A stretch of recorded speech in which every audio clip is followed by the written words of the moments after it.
Guys, this is my video presentation and it's just going over what I learned in TCOM 205.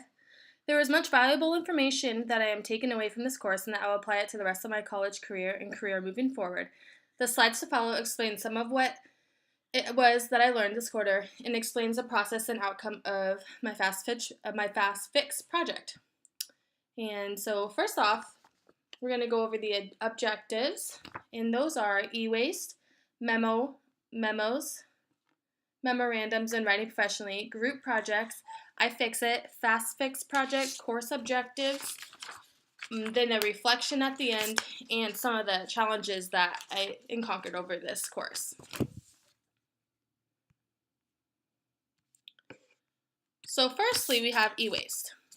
E-waste is the discarding of electronic waste. E-waste that is not properly discarded can lead to environmental pollutions and human defects. With the rapid increase of technology in today's world, e-waste is quickly becoming a problem. Most of the time, people just don't know what to do with their old electronics or don't know how to safely get rid of them. The iFixit website helps people all around the world salvage, repair, replace, and fix electronics. Next up, we learned about memorandums. We learned how to write a memorandum professionally. We were required to write multiple memos throughout this quarter. It was required of us to be professional and accurate when it came to reading a memo. Before this course, I didn't know any of the technical aspects of a memo or a letter. Now I know the correct structure of both, and I know that this is a skill that I will carry on for the rest of my life. And then we also had a group project, and that's what we started our quarter off with. And with this group project, it was a group of 4 girls, and we started the quarter off with it. And in this segment of the quarter, I learned a lot about what it meant to be a part of a group. In a group, there are 3 roles: the project manager, the editor, and the researcher.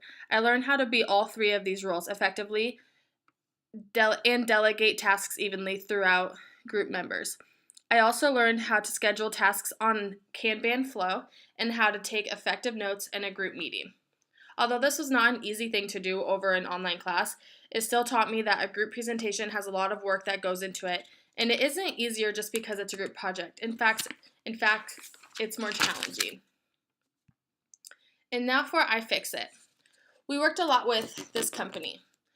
iFixit is a company that invites the whole population to help others fix or replace things. Anyone can write a repair guide on how to fix it and repairs on anything they want, as long as it isn't already in their database. In our class, we first got in groups and edited a troubleshooting page that already existed on their site. We gave tips and advice on how to make it better. After that, each student chose a repair topic of their own to write their own guide on, and then we added them to iFixit's database.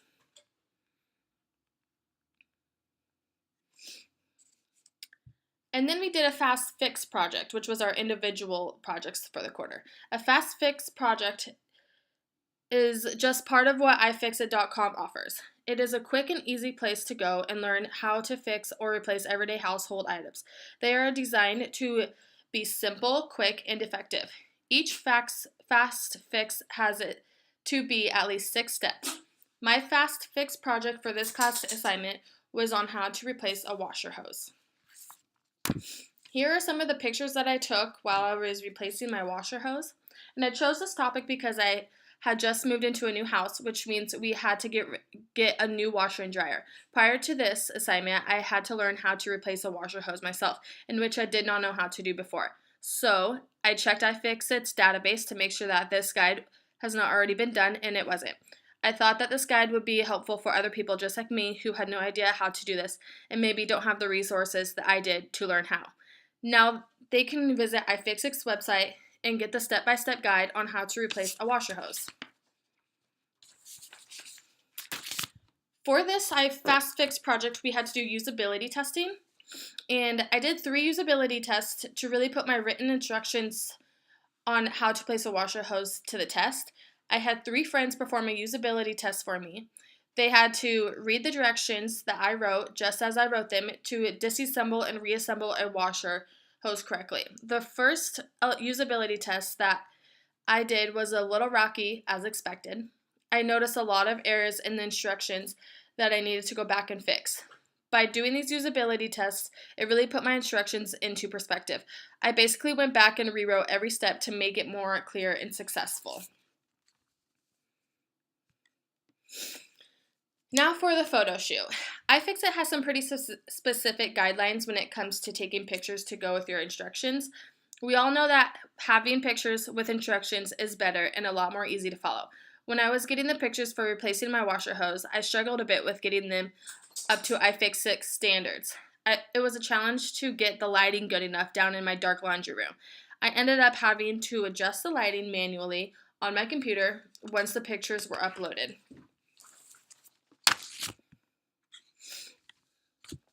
Course objectives. Some of the course objectives in this class were apply best practices in the writing and design of instructions, plan and manage writing projects, write with purpose and understanding of how strategies of organizational style and format may achieve particular goals, work effectively individually and in teams to complete projects, conduct focused research by determining scope of inquiry, identifying credible and useful sources, collecting and assessing data, and arranging data into logical and considerate structures. And lastly, analyze users, environments, and tasks associated with a technical product or artifact. And some of the challenges that I faced in this course was working in a group over an online class. It was extremely difficult to keep up with the specific instructions written by Dr. Crane and every assignment and communicating that between 4 people who have completely different schedules. The other challenging part about this course was working with a third party. It got a little muddy at times when we were supposed to be communicating with Dr. Crane and iFixit at the same time. It was very important to not fall behind in this course and to read direct instructions carefully. All right, in my course reflection, so one of the biggest things that I learned in this course was how to write a memo professionally.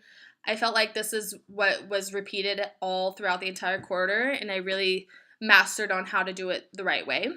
I also learned about iFixit, electronic waste, how to write instructions on how to replace a washer hose, and that there are many challenges when it comes to working in a group, and how to delegate projects and assignments successfully. Time management was another huge component in this course that was put to the test as well. This course was offered a diverse list of life skills that I will take with me for the rest of my life.